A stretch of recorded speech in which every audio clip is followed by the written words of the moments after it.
Hi, everyone. This is Michelle Grove speaking. I am one of the facilitators of the Transitional Religious Leadership class that's meeting summer 2021. It's been a joy to work with all of you, and I wanted to take some time to talk a little bit about what we are doing in the way of broadening our systems thinking. So a little bit of history here. So I'm going to kind of flip back and forth on slides, and just so you can see some previous slides and the like, and give you some history. And I hope that this is not too confusing for you. All right, there he is. So back in the 1970s, a group of Episcopal pastors and a bishop got together and said, there is something going on within our congregations. Transitions are not occurring between clergy as smoothly as we'd like, and we'd like to figure out why. So they got together and they formed kind of a study group, hired a full-time director by the name of Lauren Mead.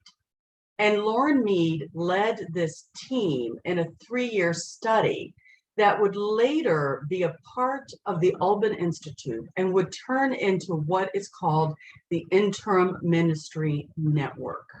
The Interim Ministry Network still exists today, and it is the foundation of interim ministry as we know it. Unitarian Universalists were early adapters. They came on very early. That is one of the reasons why interim work and ministry is so prevalent within our denomination. And if you ever want to see any more about the Interim Ministry Network, check out imnedu.org. And it'll take you there. You could even become a member. I know that I'm a member, and I get a lot out of the resources and their conferences and all the support that they provide. When the Interim Ministry Network began, they based their idea of systems thinking on Bowen, and then, of course, the evolution of that as it went to Friedman. And there's Friedman's slide. These are the slides that Deb put together and talked about last week. And so that's the focus they used. Now, as we all know, just like our own Unitarian Universalists, the Interim Ministry Network is also working to broaden its scope because, as usual, they are basing their systems thinking on white, middle-aged to older, cisgendered male leadership. And so where is it that we start to broaden that voice? And so that's one of the things that Deb, Lily, and I have been working hard on, is trying to find those new voices that talk to us about systems. And that's how I started to research Margaret Wheatley. Now just know, I'm asking you to join me in the journey. I am not an expert on Margaret Wheatley, but I am a fan. And I do get a great deal out of Wheatley's thinking and evolution. So let's go to Margaret Wheatley. All right. So Margaret Wheatley has been a consultant, a researcher, a writer for several decades. And through all of her work, you can see her own evolution. She's very clear that she learns things, and then later on she might learn things and then rethink what she thought she knew. That, to me, is a crucial reason why I really enjoy Margaret Wheatley's work. The other is that she bases it on science and looks to both nature, creation, and science, and the systems that are all around us as her leaders and her teachers. And I'd invite all of us to do the same. So whether you dig into Margaret Wheatley or whether you do your own work, one of the things that we can all do is look at the systems around us and kind of sit back and go, I wonder what that has to teach me about the way we interrelate within the church. Those are the kinds of questions we need to ask.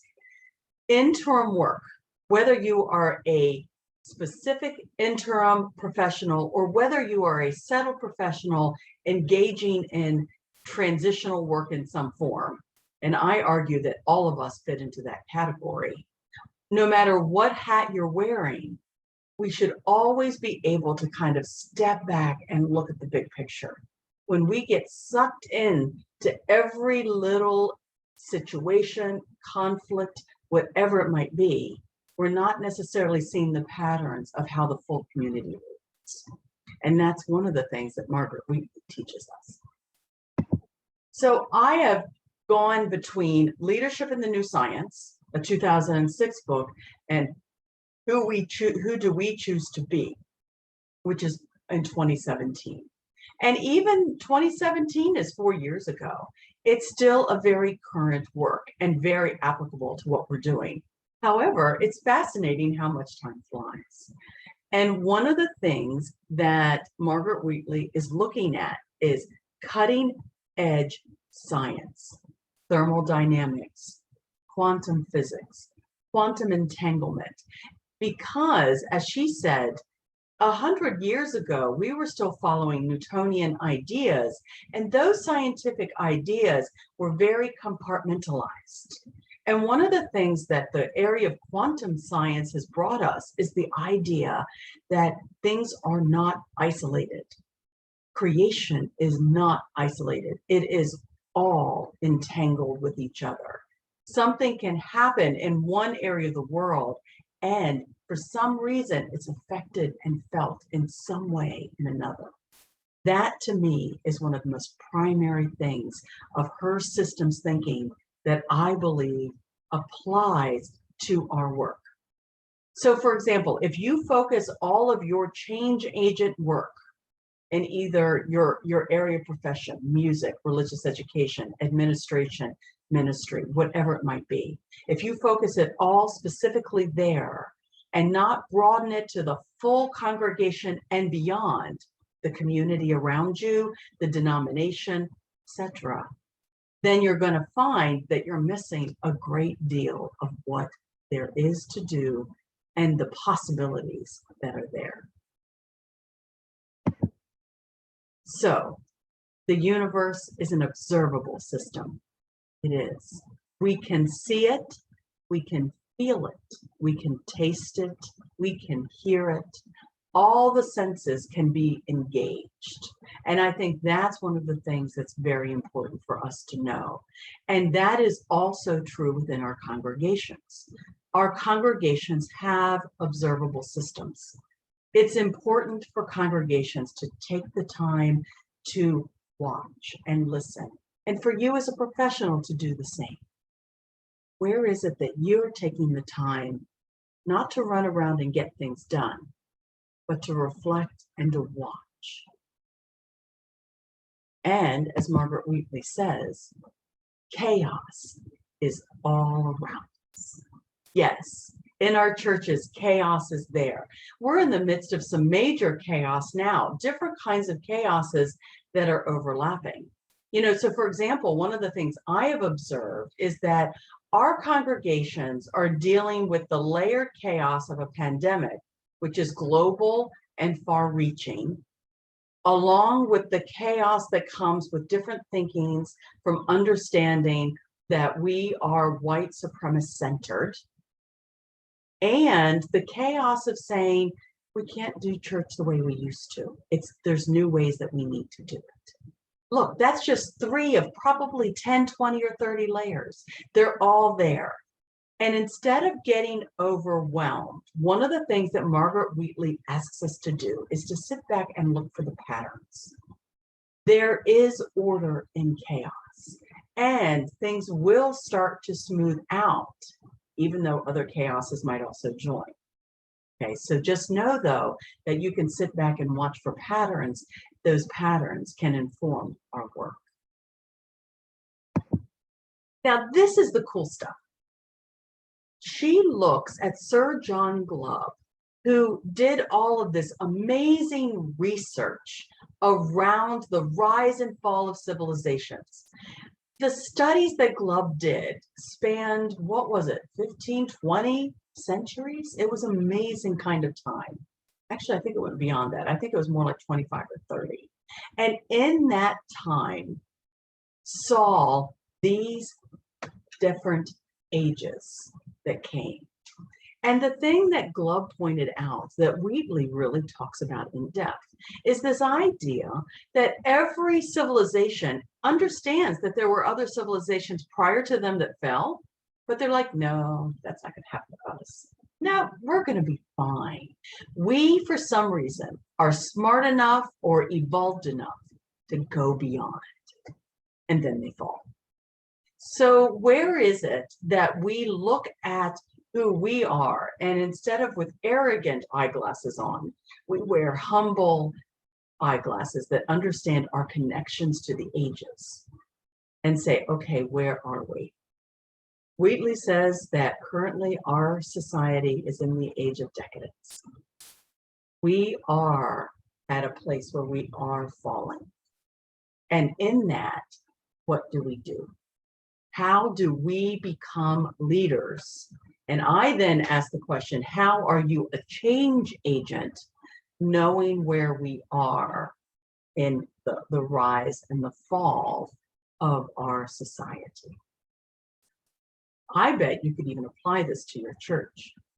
How old is your congregation, and has it gone through the different stages? Do they apply? I haven't done this work yet, but I bet they do. And in that, then where are we, and how does that inform our work? So back in 2006, and even before that, Margaret Wheatley was very much an advocate for being a leader for global change, and has now evolved to a new thinking, saying, that's not how we can do this. If we try to jump out and try to do it all, we will not be effective. But if we can find our own island, the one place where we can make change, remembering quantum entanglement, what we do will affect others. It does have an effect that goes. So where is your island? Where is it that you're looking to be a leader for change? Is it in your congregation or your community? Is it social justice? Is it religious education? Is it music? Is it worship? Is it bringing together diverse voices? Whatever it might be, grab onto it and know that your work is bigger than a siloed area. That is the importance. And the 3 C's that Wheatley brings up are central: courage, collaboration, and compassion. So who do you choose to be for this time? I am now to the end of this, and I appreciate you listening.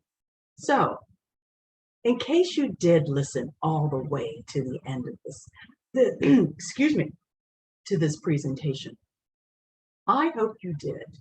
And I hope that in class over the next couple of weeks, you bring up something from your learning from Wheatley. And if you do, I will donate $5 to Blue, Black Lives Unitarian Universalist. So bring it into the conversation in our full group. Write something and make some connections.